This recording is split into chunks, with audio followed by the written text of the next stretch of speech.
ओम शांति। आज 8 जून 2023 के ईश्वरीय महावाक्य हैं। आज बाबा क्या कहते हैं? मीठे बच्चे, जैसे बाप को सभी पर तरस आता है, जैसे बाप को सभी पर तरस आता है, नफ़रत नहीं आती, ऐसे तुम बच्चे भी किसी से नफ़रत मत करो, रहम दिल बनो।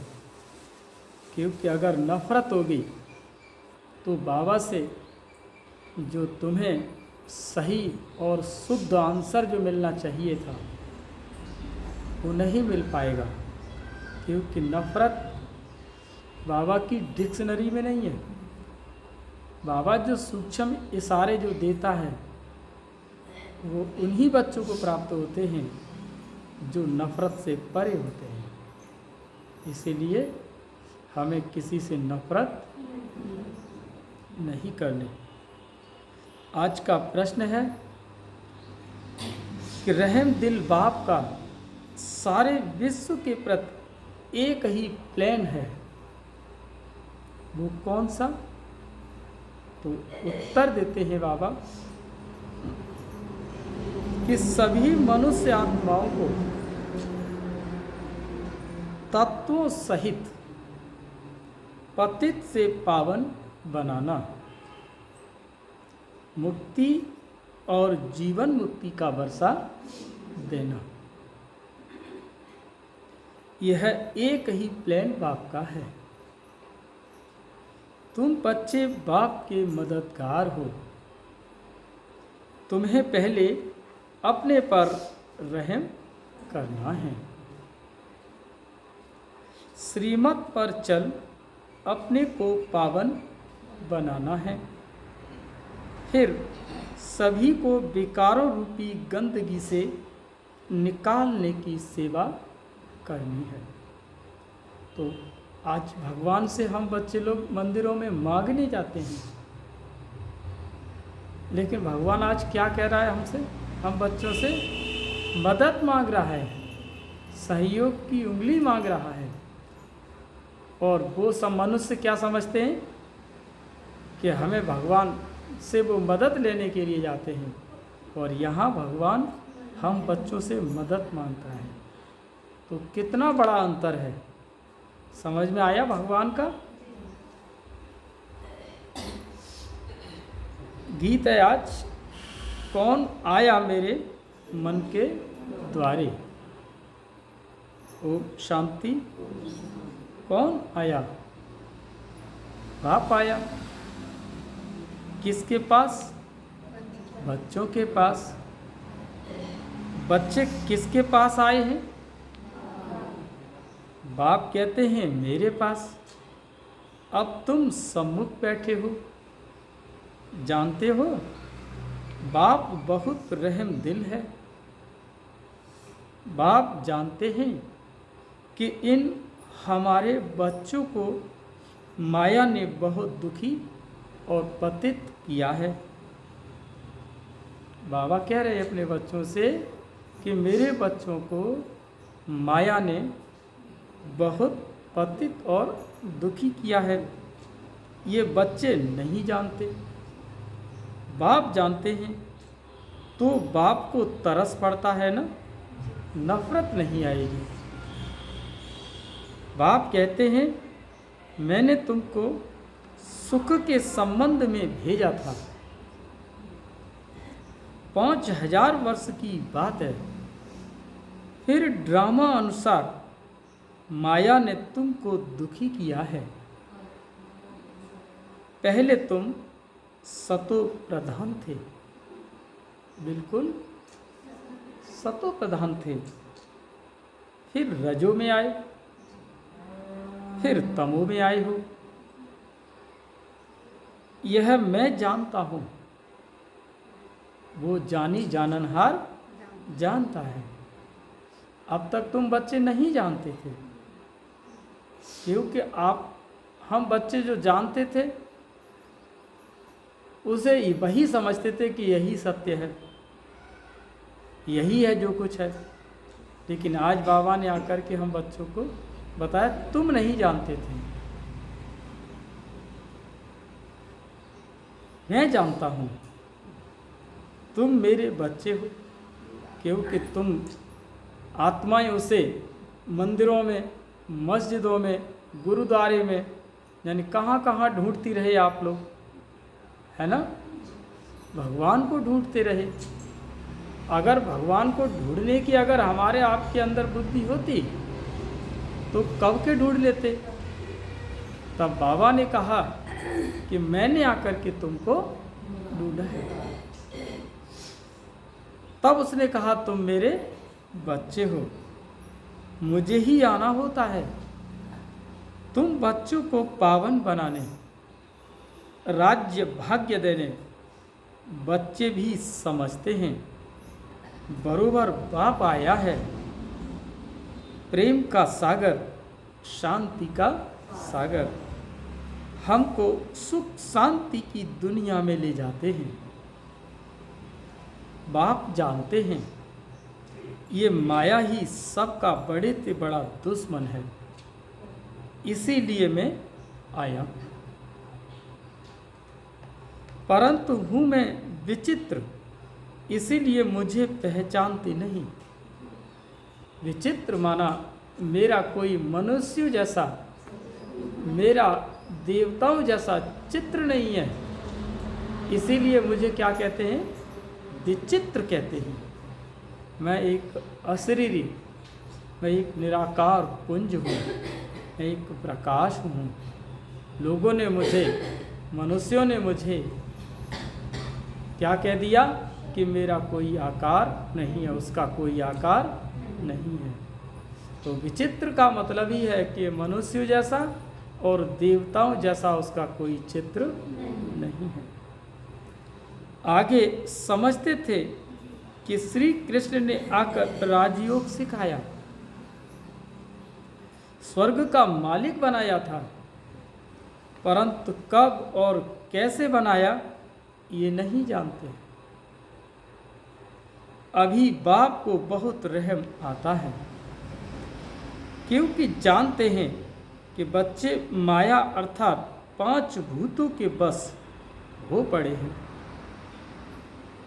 परवश हैं। उनको अब लिबरेट करता हूँ। बाप कहते हैं बच्चे अब मेरे कारण व इस भारत अथवा सारे यूनिवर्स के कारण तुम मेरी मत पर चलो, मुझे याद करो और रहम दिल भी बनो, सबको बाप का परिचय दो। जज लोग भी गॉड का कसम उठवाते हैं, जो अदालतों में जज होते हैं वो गॉड का क्या उठवाते, कसम। तो किसी के हाथ में गीता रखते हैं, किसी प्रकार की शर्त रखते हैं। तो आज गीता पर कहते हैं ना कि मैं गीता पर हाथ रख करके सौगंध खाता हूँ, जो कुछ कहूँगा सच कहूँगा और सच के अलावा कुछ नहीं कहूँगा। ऐसी उसके ऊपर कसम खाते खाते आज गीता भी गलत हो गई। इतनी कसम खा ली उसकी झूठी, क्योंकि हम जब किसी के ऊपर, आप गंगा जी पर जाते हैं तो गंगा में जाकर के जब आप स्नान करते हैं तो अपने शुद्ध मन और पवित्र मन लेकर के ही तो जाते हो, तभी वो गंगा का पानी कितना शुद्ध और पवित्र महसूस होने लगा है, क्योंकि वो हमने वहाँ पर अपने संकल्प दिए हैं। ऐसे ही अदालत में गीता के ऊपर जितने कसम खाई, और आज कसम खाते खाते आज गीता को ही के विषैला कर डाला। बाबा कहते हैं जज लोग भी गॉड का कसम उठवाते हैं, परंतु क्यों ये कोई नहीं जानते। गॉड है कौन, सिर्फ गॉड कह देते हैं, फादर शब्द भी है। जब कसम उठवाते हैं तो उनको समझ में नहीं आता है कह देते हैं गॉड फादर का कसम उठाओ, परंतु फादर को जानते ही नहीं। अब तुम बच्चे जानते हो वो गॉड फादर है। कसम उठाते हैं क्योंकि समझते हैं कि अगर हम कुछ उल्टा कर्म करेंगे तो बाप सजा देंगे। जैसे घर में बच्चे उल्टा काम करते हैं तो उनको डर रहता है बाप थप्पड़ न मारे। वो कसम गॉड का उठवाते हैं परंतु जानते नहीं कि गॉड कौन है, कैसे सजा देंगे। क्रिश्चियन लोग बाइबल उठाएंगे, कोई गीता उठाएंगे, समझते हैं कि गीता का भगवान श्री कृष्ण था, तो श्री कृष्ण को सामने रख क्षमा मांगते हैं। समझते हैं कि अगर हम झूठ बोलेंगे तो वो दंड देंगे। अब तो ट्रूथ तो बाप को कहेंगे, सत्य तो बाप है। क्राइस्ट को सारी दुनिया ट्रुथ नहीं कहेगी, सत्य नहीं कहेगी। सदा ट्रुथ तो है ही गॉड फादर, परंतु उनको नहीं जानते। जब बाप आए और बच्चों को जन्म दे तब बच्चे बाप को जाने। संदेश मिलाना घर घर मिला और गांव गांव और शहर शहर मिल रहा है, तो ये बाप ने ही तो आकर के आप बच्चों को ढूंढा है। ये तो तुम बच्चे तो पहले ही ढूंढ लेते। तब बच्चे बाप को जाने। अभी तुम बच्चे जानते हो कि बाबा ने अपना बनाया है, इस माता द्वारा रचा है। उनको आदि देव भी कहा जाता है। वास्तव में आदि देवी भी है। अगर मम्मा को आदि देवी कहें तो उनसे बड़ी आदि देवी यह हो जाती है। ये बड़ी गहरी बातें हैं। जो विशाल बुद्धि हैं वही इन बातों को समझ सकते हैं।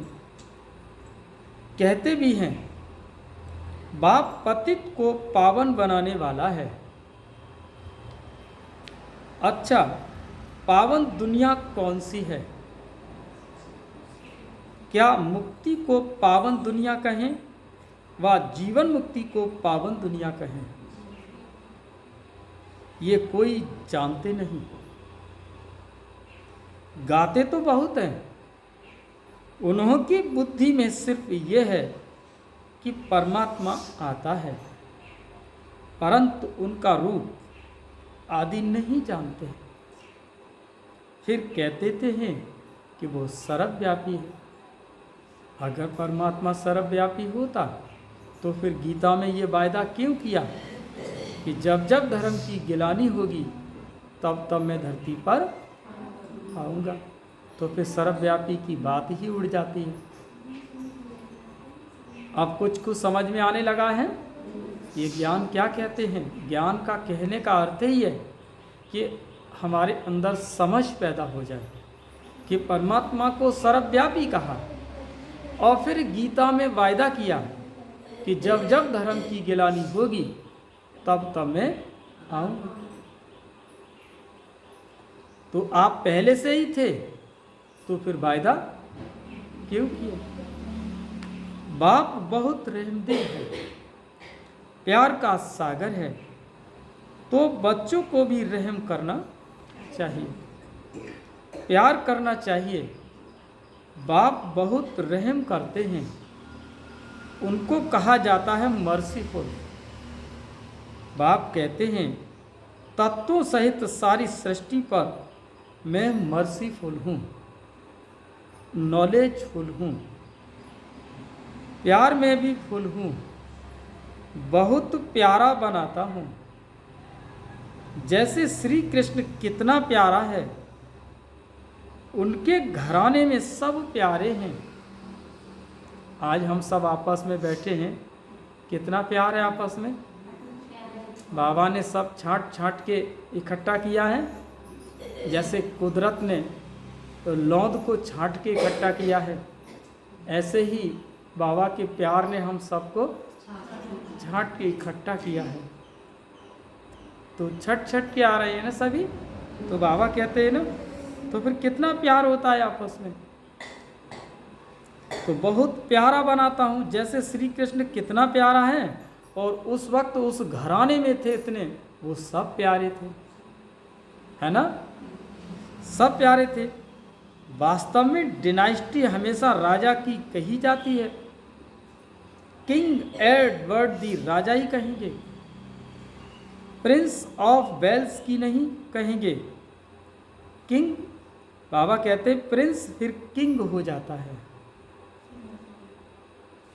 तो यह भी ऐसे ही है।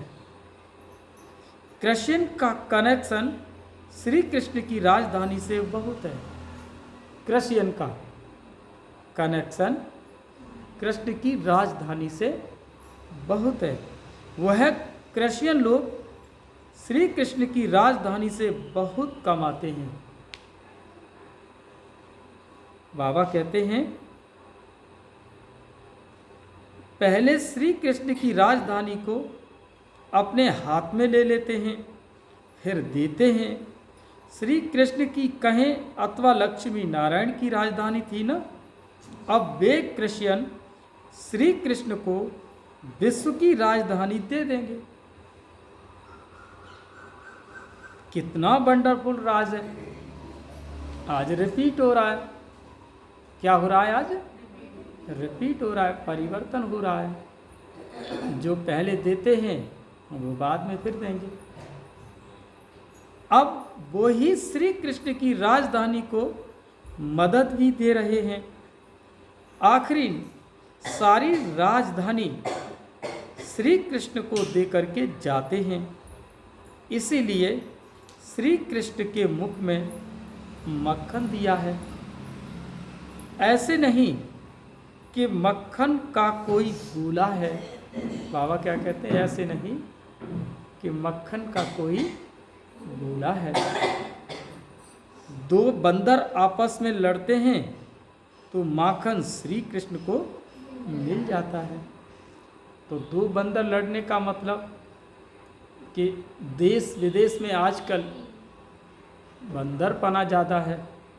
बंदर को आजकल लोग हनुमान कह देते हैं और हनुमान की विशेषताओं को नहीं जानते। और हनुमान की तुलना किससे कर दी? बंदर से कर दी। तो वो लोग कितनी अज्ञानता है। आज उनके अंदर ज्ञान नहीं है कि हनुमान की तुलना किससे? बंदरों से कर दी। और ऐसा नहीं। और फिर जो बंदर आपस में लड़ते हैं तो माखन किसे मिलता है? कृष्ण माना भारत को मिलता है। कृष्ण माना भारत को मिलता है। बंदर माना वो देश जिनके अंदर विकारों की गंदगी फैलती है, उन्हीं को बंदर कहा जाता है। भाई नहीं लड़ते, बंदर लड़ते हैं।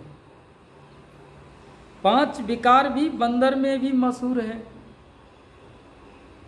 अभी तुम श्री कृष्ण की डिनाइस्टी बना रहे हो। विश्व के मालिक पने का माखन तुमको मिलना है। लेन देन का अथवा कर्मों का हिसाब किताब कैसा है? कृष्ण के भी कर्म देखो, राजधानी लेकर फिर वापस देना है। आपस में कितना लड़ते हैं। राजाई का मक्खन फिर भी तुमको मिलना है। तुम प्रिंस प्रिंसेस बन जाते हो। तुम बच्चों को भी बड़ा रहम दिल प्यार का सागर बनना है। नफरत नहीं लानी है। दुनिया में तो 1-2 के लिए नफरत रखते हैं। नफरत तो हम बच्चों के अंदर आसपास नहीं आनी चाहिए, क्योंकि नफरत हमें बाबा से सूक्ष्म इशारे देने लेने नहीं देगी। यथा राजा रानी तथा प्रजा नंबरवार नफरत रखते हैं, आपस में लड़ेंगे मरेंगे। बाप बहुत अच्छी रीति समझाते हैं, इसमें घृणा की कोई बात नहीं, यह तो ड्रामा बना हुआ है। हर एक मनुष्य अपने को नीच पापी कहते हैं, मंदिरों में जाकर अपने ऊपर नफरत करते हैं, महात्मा को पवित्र समझ उनके चरणों में गिरते हैं। आप पावन हो, हम पतित हैं।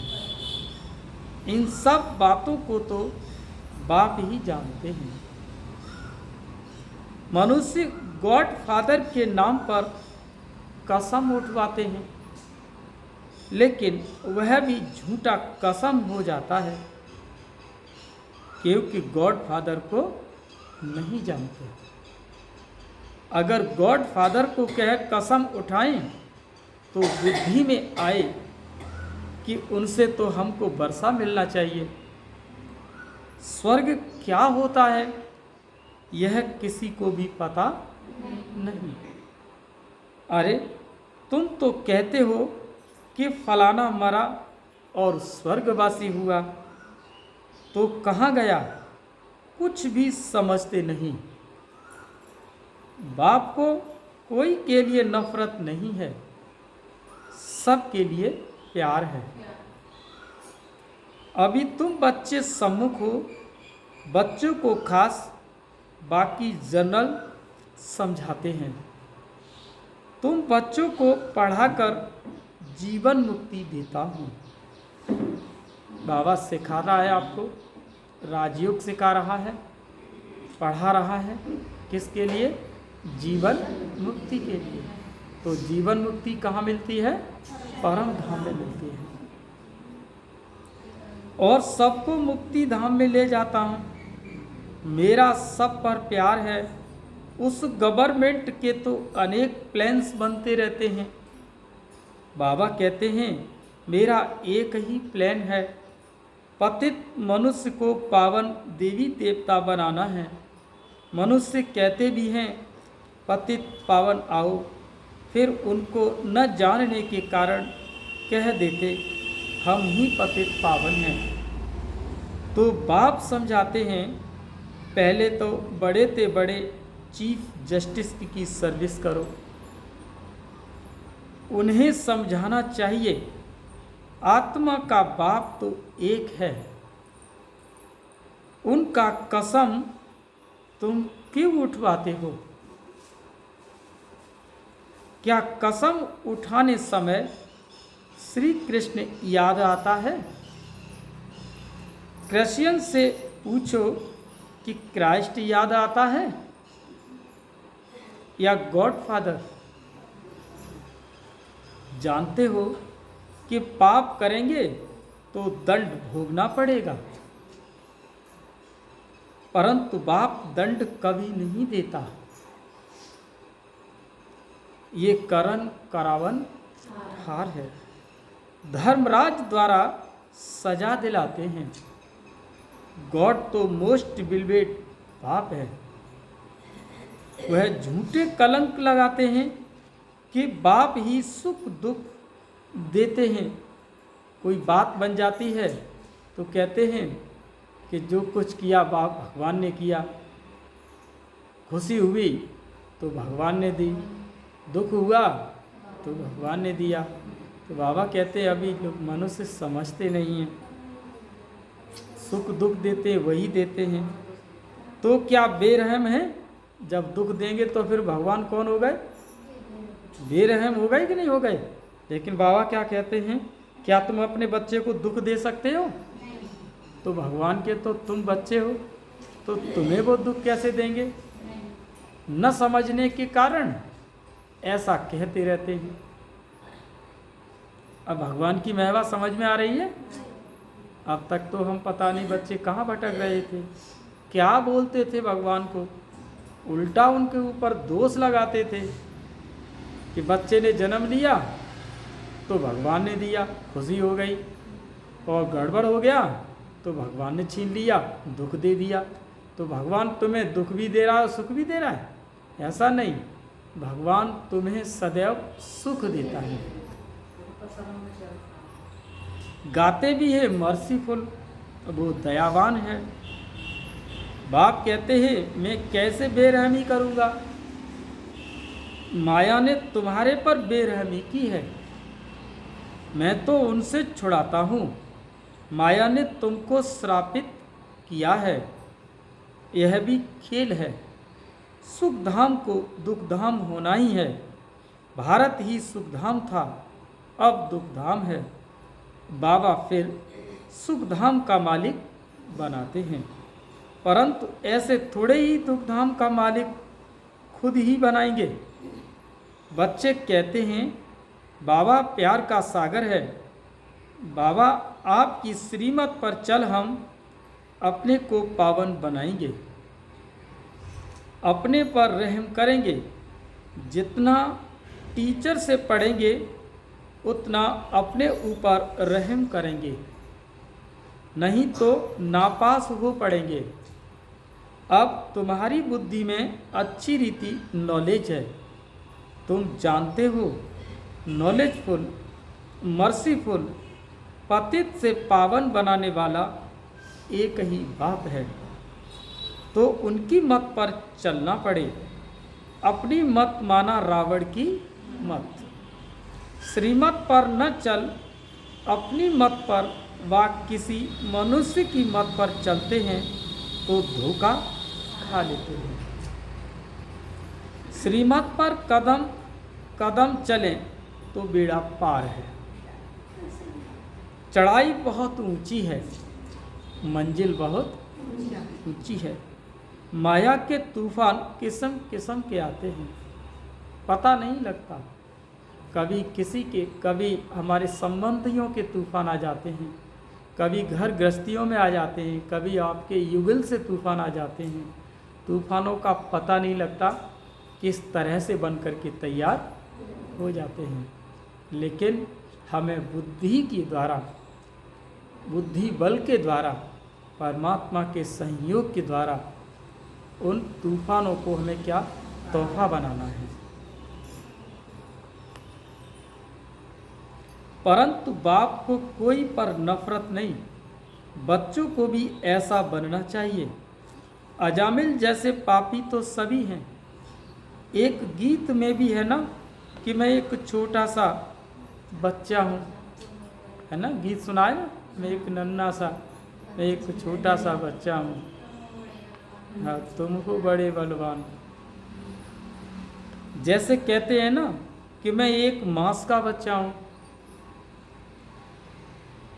पुराने बच्चे को तो आपके बहुत हैं जिनको आप पावन बना रहे हो, तो मुझे छोटे बच्चे को भी ये पावन बनाओ। तो कहते हैं कि श्रीमत पर चलो तो पुराने से भी अच्छी रीति आगे जा सकते हो। जो ज्ञान में चल रहे हैं आगे, तो वो आगे भी जा सकते हो। लिफ्ट भी तो मिलती है ना, देरी से आने से तुमको शक्तियों से योगदान मिलता है। शक्तियाँ भी नंबरवार हैं। ऐसे नहीं कहा जाता कि तुम शक्तियों से बुद्धि योग लगाओ, नहीं, शक्तियों से तुम शंख ध्वनि सुनो। बुद्धि योग बाबा से लगाना है। बाबा को याद करो तो विकर्म विनाश होंगे। ढिंढोरा पिटवाना है, यहाँ कोई अंधश्रद्धा की बात नहीं है। कॉलेज में कोई अंधश्रद्धा नहीं हो सकती, कॉलेज में कोई अंधश्रद्धा नहीं हो सकती। ये है God fatherly university. Knowledgeful God father बैठ बच्चों को पढ़ाते हैं। तुम्हारी एम ऑब्जेक्ट है कि हम मनुष्य से देवता बनेंगे। कौन बनेंगे? मनुष्य से देवता बनेंगे। वह मनुष्य से, बाबा कहते वह मनुष्य से बैरिस्टर बनते हैं। देखिए, भगवान देवता बनाते हैं और माता पिता पढ़ाते हैं, वो बैरिस्टर बन जाते हैं। तो बुद्धि योग बैरिस्टर के साथ रहता है, क्योंकि जो जिसकी तैयारी करता है उसका बुद्धि योग उसी के साथ रहता है।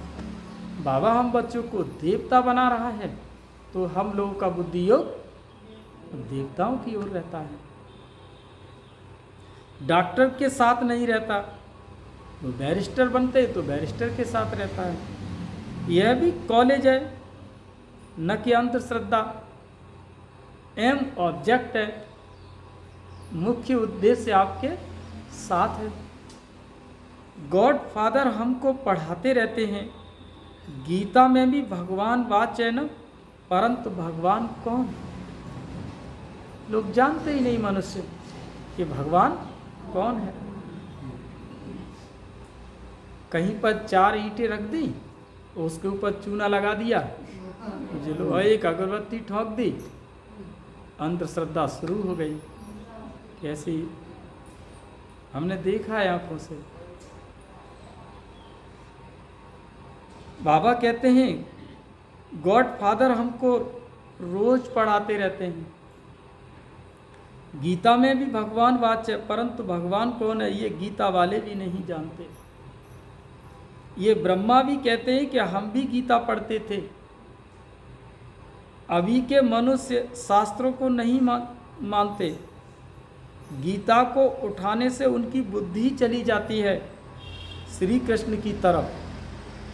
जैसे कि आप लोग शिवलिंग पर जल चढ़ाते हो और बुद्धि चली जाती है शंकर की तरफ, है ना। शिवरात्रि पर जल चढ़ाते हो शिवलिंग के ऊपर तो बुद्धि जाती है शंकर की तरफ। ऐसे वो गीता को उठाते हैं, गीता को पढ़ते हैं तो बुद्धि चली जाती है श्री कृष्ण की तरफ। लेकिन ये नहीं पता लगता कि गीता का भगवान कौन है, और शिवलिंग पर जल चढ़ा रहे हैं, ये नहीं जानते कि हम भगवान को कैसे स्नान करा सकते हैं। तब पता लगता है कि हम भगवान को स्नान नहीं, भगवान हमको खुद स्नान कराता है। भगवान खुद हम बच्चों का स्नान कराता है, और आप क्या समझते हैं मनुष्य कि हम भगवान को स्नान करा रहे हैं। बोलो, जब तुम भगवान को स्नान करा सकते हो, तुम अपने बच्चों को स्नान कराते हो, तो भगवान तुम्हारा बच्चा बन गया। फिर तो तुम उसके बाप हो गए, उसको ही स्नान कराने लग गए। तो बाबा कहते हैं मनुष्य जानते नहीं, गीता को उठाने से उनकी बुद्धि चली जाती है श्री कृष्ण की तरफ। उनको सब धर्म वाले नहीं मानेंगे। गीता है सर्वशास्त्र मई श्रोमणी, शिव बाबा की गाई हुई है। सभी शास्त्रों का सिरमौर्य कौन है? गीता। और गीता में जो ज्ञान देने वाला है वो कौन है? शिव है। गॉड फादर कहते हैं वो है स्वर्ग का रचयिता। तो बाप से तुमको स्वर्ग का वर्षा मिलना चाहिए, या फादर के घर जाना है, भगवान के पास जाना चाहते हैं। सब मुक्ति ही चाहते हैं। क्या चाहते सभी? वो लोग जीवन मुक्ति से क्या जाने। बाप कहते हैं मैं तो पढ़ाता हूँ, फिर सर्वव्यापी कैसे हो जाऊंगा। सर्वव्यापी कहने से मुख भी मीठा नहीं होता। तो बच्चे यह बातें अच्छी रीति धारण करो और बहुत मीठे बनो। कोई से नफरत नहीं करनी चाहिए। सर्जन लोग होते हैं, किसी को कैसी भी गंदी बीमारी होती है तो भी उनको तरस पड़ता है और शफा देते हैं, फिर भी उनको दवा देते हैं उनको, चाहे मरीज कितना भी गंदा हो, लेकिन उन्हें तो दवा देनी है। समझते भी ये कुछ खराब काम किया है, उसका यह कर्म भोग है। बाप कहते हैं माया की प्रवेशता होने से मनुष्यों से विकर्म ही होते हैं।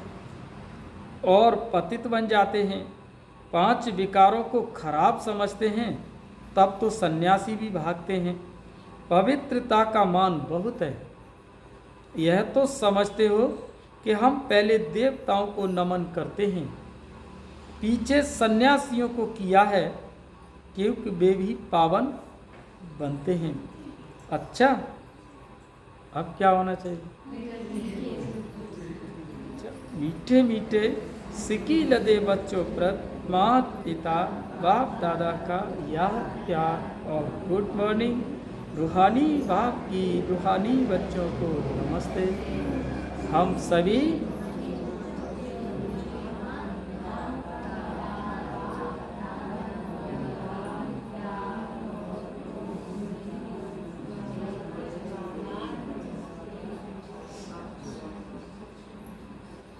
आप सुनते हैं धारणा के लिए मुख्य सार। पहला पॉइंट है, अच्छी रीति पढ़कर श्रीमत पर चल, पावन बन, अपने आप पर रहम करना है, कभी भी बेरहमी नहीं बनना है। दूसरा पॉइंट है, किसी से भी नफरत या घृणा नहीं करनी है, बाप समान प्यार का सागर बनना है। और आज का वरदान है कि सूक्ष्म शक्तियों द्वारा स्थूल कर्मेंद्रियों को संयम नियम में चलाने वाले स्वराज्य अधिकारी भव। कितना अच्छा दिया है वरदान कि हम सभी के अंदर जो सूक्ष्म शक्तियाँ, जो स्थूल कर्मेंद्रियों को जब आप नियम और संयम में चलाओगे तो स्वराज्य अधिकारी बन जाओगे। सबसे पहले अपनी सूक्ष्म शक्तियों की रिजल्ट को चेक करो। जो सूक्ष्म शक्तियों की जो रिजल्ट है वो मन से आपको अनुभव होगी। जो विशेष मन, बुद्धि और संस्कारों पर पूरा कंट्रोल रखते हैं उन्हें ही स्वराज्य अधिकारी कहा जाता है।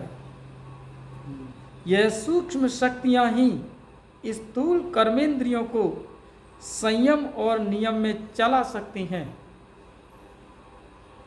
जो अपनी सूक्ष्म शक्तियों को हैंडल कर लेते हैं वह दूसरों को भी हैंडल कर सकते हैं।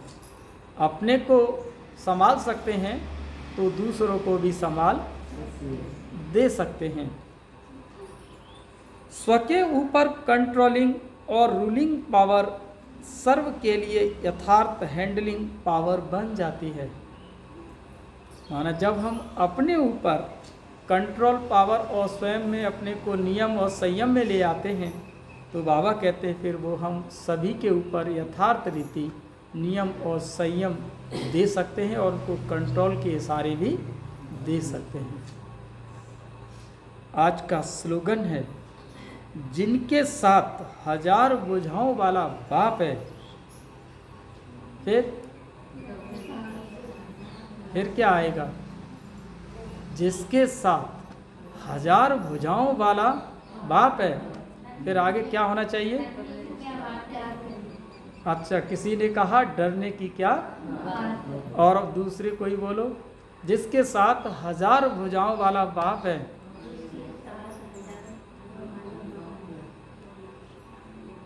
बाबा कहते हैं वो कभी दिल शिकस्त नहीं होंगे, कभी उदास नहीं हो सकते, मायूस नहीं हो सकते, और कभी अपने अंदर का जो स्वाभिमान है वो कभी छीड़ नहीं हो सकता। जिसके साथ 1000 भुजाओं वाला बाप। अच्छा, ओम शांति।